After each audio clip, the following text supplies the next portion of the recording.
आपने जो hero Motors पर किया और खासकर टू व्हीलर स्टॉक्स पर, डायरेक्टर साहब जरा एक एक बार जरा चार्ट देख लेते हैं सबकी।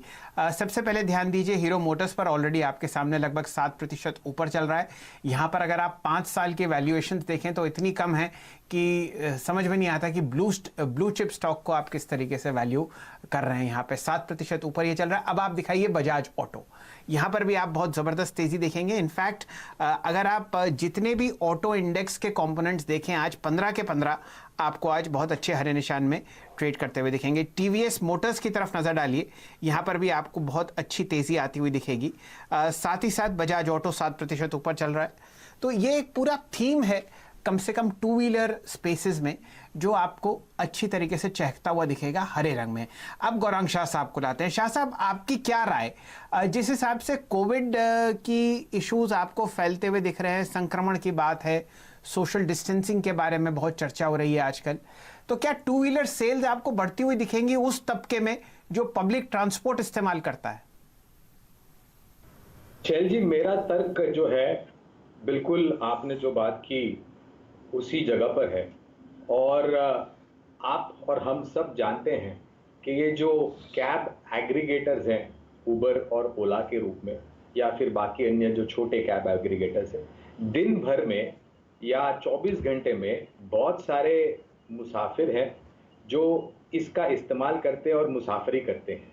और आप ये अगर उम्मीद ले करके चले कि वो कैब ड्राइवर हर एक यात्री के बाद उस कैब की या उस गाड़ी की साफ सफाई करे ठीक से और डिसइंफेक्ट करे, तो वो मेरे ख्याल से कुछ हद तक नामुमकिन है और ये उम्मीद रखना भी मेरे ख्याल से जायज़ नहीं होगा। इसी चीज़ को मद्देनजर रखते हुए मुझे लग रहा है कि शायद अगर पहल यानी कि बेहतरीन प्रदर्शन की, महीने दर महीने जो बिक्री के आंकड़े आएंगे उसकी, और तिमाही दर तिमाही जो नतीजे आएंगे उसकी भी अगर मैं बात करूं, तो शायद टू व्हीलर्स को ज़्यादा तवज्जो दिया जाएगा।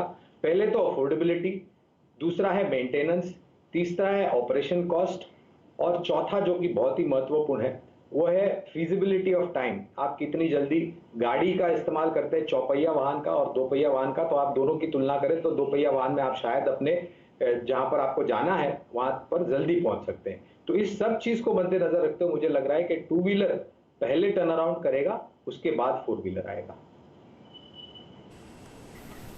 जी, गौरांग शाह साहब, एक बात आप शायद बताना भूल गए, बंबई जैसी जगह में टू व्हीलर की पार्किंग शायद आसान है और फोर व्हीलर की तो बिल्कुल ही बहुत ही कठिन है। कल चर्चा हो रही थी यतिन जी से शाम को, वो भी कह रहे थे कि भाई अब लगता है टू व्हीलर का टाइम आ गया, तो मैं उनको राय दे रहा था कि शायद टू व्हीलर अगर ना खरीदे तो बेहतर होगा, लेकिन जिस हिसाब से बाजार की सोच है वो सोच है ही और वो आपके सामने है। चलिए, टू व्हीलर स्टॉक्स की बात हो रही है तो दो स्टॉक्स डिस्कस करते हैं। शाह साहब, जरा एक्साइड इंडस्ट्रीज के बारे में अपनी राय दीजिए। क्या लगता है आपको, क्या बैटरी डिमांड आपको वापस आती हुई दिखती है? ऑटो एंसिलरी स्पेस तो आपके सामने आज हरे निशान में है ही, लेकिन जो जो इनके मेन कस्टमर्स हैं, चाहे फोर व्हीलर्स हों, चाहे थ्री व्हीलर्स हों, चाहे टू व्हीलर्स हों, वो आपको अब अच्छी तरीके से अपने प्लांट्स ऑपरेट करते हुए दिख रहे हैं। अमरा राजा बैटरीज और खासकर एक्साइड बैटरीज के बारे में आप क्या रुझान रखते हैं मध्यम वर्दी के लिए? तो ऑटो एंसिलरी में हमें सबसे पहला अगर कोई क्षेत्र पसंद आता है पुर्जे के आधार पर, तो वो है बैटरी। और शैल जी, न तो सिर्फ ये आपको कन्वेंशनल फॉसिल फ्यूल्स के जो वाहन है उसमें इस्तेमाल होता है, लेकिन सबसे बड़ा और ज़रूरी पुर्जा बनता है ये इलेक्ट्रिक व्हीकल के लिए। और मेरे ख्याल से जैसे जैसे ये महामारी को लेकर के हम उभरेंगे, शायद सरकार और तवज्जो और कोशिश करेंगे कि इलेक्ट्रिक व्हीकल पॉलिसी लेकर के आए, चार्जिंग इंफ्रास्ट्रक्चर लेकर के आए। जीएसटी में जो गठन हुआ है स्पेयर पार्ट्स का, जो कि व्हीकल्स में जाते हैं, खास करके इलेक्ट्रिक व्हीकल में, उनके दरों में शायद नीचे के तरफ के दायरे हो सकते हैं। और नए ऑर्डर का तो मार्केट है ही शैल जी इनके पास, लेकिन बहुत ही बड़ा रिप्लेसमेंट मार्केट भी है। और बुनियादी तौर पर दोनों ही कंपनियों पर, अमरा राजा बैटरी और एक्साइड इंडस्ट्रीज पर हमारी खरीदारी की राय है। और मेरे ख्याल से ये दोनों ही कंपनियां लॉन्ग लाइफ लिथियम बैटरी पर काम कर रही है, जो कि बहुत ही महत्वपूर्ण होगा इलेक्ट्रिक व्हीकल्स के लिए, जहां पर short charge and long play, यानी कि कम समय में फुल चार्ज और लंबे समय तक वो चार्ज चलता है, जिसका आप इस्तेमाल कर सकते हैं अपने वाहनों में। जी, चलिए, ये राय आपको मिलती दिख रही है। अमरा राजा बैटरीज और एक्साइड पर। यहाँ पर दरअसल हो क्या रहा है कि ये स्टॉक्स बिल्कुल तैयार हैं ब्रेकआउट्स के लिए, और सिर्फ मेरे ख्याल से या तो एक हल्के से धक्के की ज़रूरत है बाइंग की, या फिर आप देख रहे हैं कि यहाँ पर मोमेंटम आपको आता हुआ दिखेगा जब ये कंपनीज अनाउंस करेंगे कि भाई हमने अपने प्लांट्स खोल लिए। और जैसा कि प्रदीप जी आपको बता ही रहे थे कि वहाँ पर आप कोई फंड बाइंग आती हुई देखें या वॉल्यूम बाइंग आती हुई देखें तो आपको ये स्टॉक्स अच्छी तरीके से चलते हुए दिखेंगे। वैल्यूएशन वाइज ये बहुत ही अच्छे दायरे पर आपको खड़े होते हुए दिख रहे हैं। अमरा राजा बैटरीज में तो एक कमाल की बात अभी आपके सामने ये हुई है कि जो इनका 50 EMA का लेवल था वो अभी आपको टूटता हुआ दिखा है 570 पर। तो 571 572 प्राइस आपके सामने आ ही रहा है।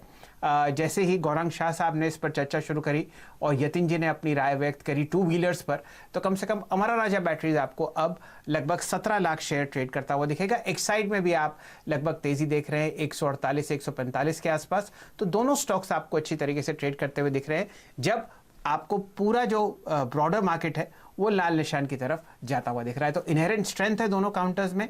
OEM डिमांड आती हुई दिखेगी, रिप्लेसमेंट डिमांड आती हुई दिखेगी।